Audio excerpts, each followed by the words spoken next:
Hey Fluid fam, here's a quick explainer on how to connect your wallet to your traditional bank account after passing KYC. After logging in, the first stage of connecting your wallet is to press on the connect icon in the top right corner.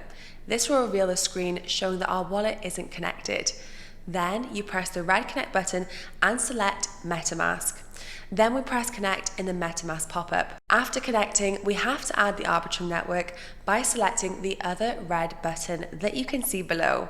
We can see the network details, including network name, network URL, and the chain ID, and we approve.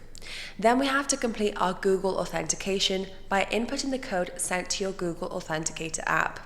We have to do this again to prove ownership after we set your 2FA method as your crypto wallet signature for ease of use. Now you're ready to mint into crypto.